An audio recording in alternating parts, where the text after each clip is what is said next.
Hi, I'm Justin Brook, the Traffic Guy Millionaires Recommend, and this is the final video in our series about solo ads. And this one, I want to tell you about some common mistakes that I see people making. That way you can avoid these mistakes.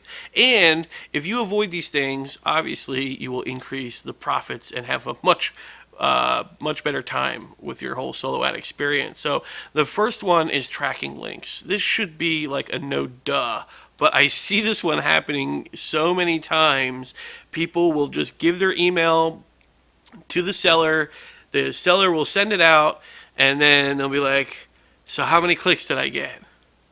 And the seller will be like, you didn't measure them? Not these sellers, they don't always measure them for you. Sometimes they do, but that's a courtesy. You need to be measuring them yourself. A tracking tool that I recommend that I use myself is Improvely. You can find it at improvely.com. What I like about it is it also has some split testing features as well.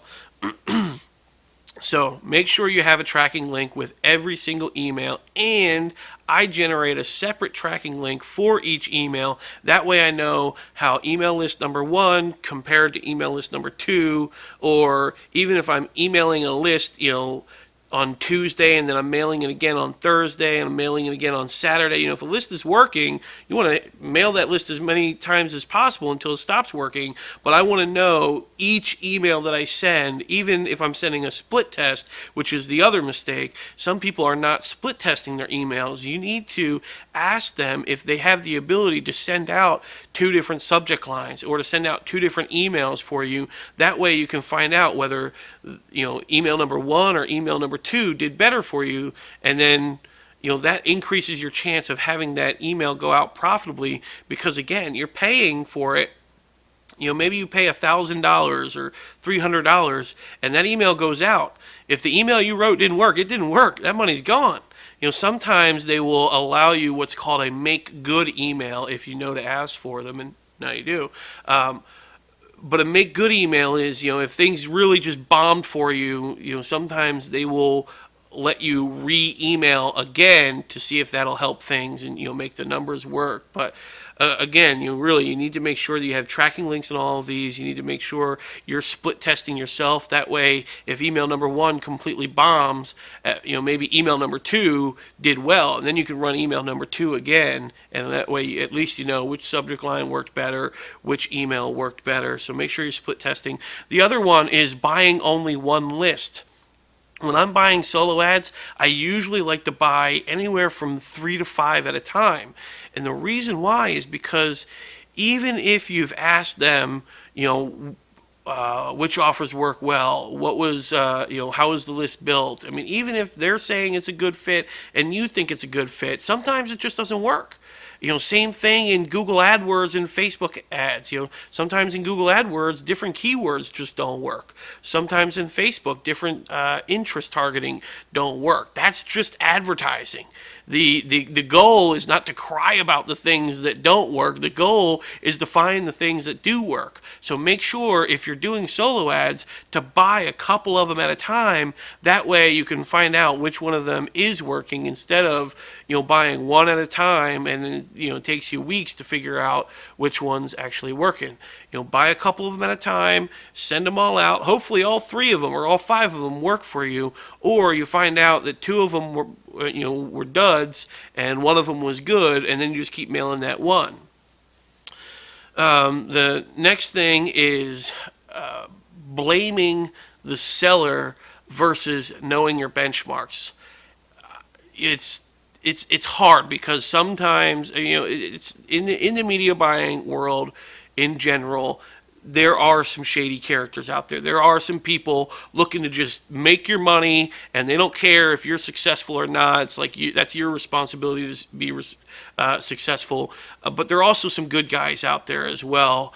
So you just need to know that you're kind of on your own. You need to be doing your own work, your own homework, to make sure you are successful, and you need to be honest with yourself about whether or not your funnel really works. Because I see so many times somebody with a brand new funnel that's never been tested on paid ads before, they go out and they buy a solo ad for, they go buy a cheap one too. They'll go buy like $100 solo ad, and then they'll be like, oh, that guy, he's a scam artist. He's a rip-off artist because I didn't make money on that one.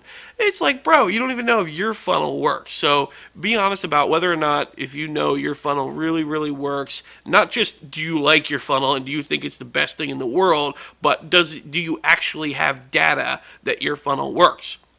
Again, this is a reason why you should buy multiple lists. If you bought 5 different lists and you didn't get no results off of 5 different lists, you really got to be pointing at yourself and taking the blame for yourself. Go fix something in your funnel. The benchmarks are a decent solo ad buy. You should get about a 10% open rate, and about 10% of those people that see the email should click through to your offer. Now, if you're doing good, it's better than this. If you're doing bad, it's worse than this. So that's just a benchmark.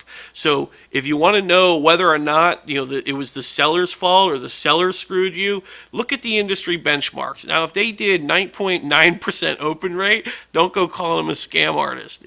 But if you sent out an email and you got a 2% open rate, one of two things happened. You either wrote a really bad subject line, or this seller was probably not that good. And in most cases, you just move on and go to another one instead of really trying to fight them. Again, it's not about crying about what didn't work. It's about finding what does work and then just milking that for all you can.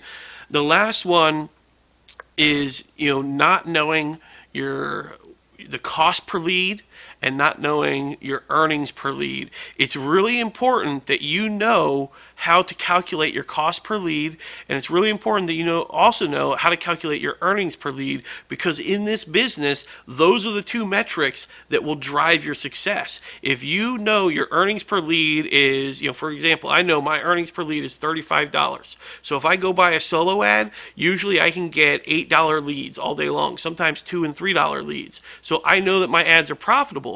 But if I didn't know those numbers, I would not know if my ads were profitable or not. So make sure you know how to calculate your cost per lead and your earnings per lead. And really, the little ninja trick my wife taught me is the word per is a division sign. So cost divided by leads, earnings divided by leads, earnings per lead. Nice little ninja trick that saves us math heads who are not too good at math. All right, that concludes our series about solo ads. I hope you've loved it. Please leave some comments. Let me know how you liked it. Rate it, like it, share it. Let's hang out. I'll talk soon. I'm Justin Brook.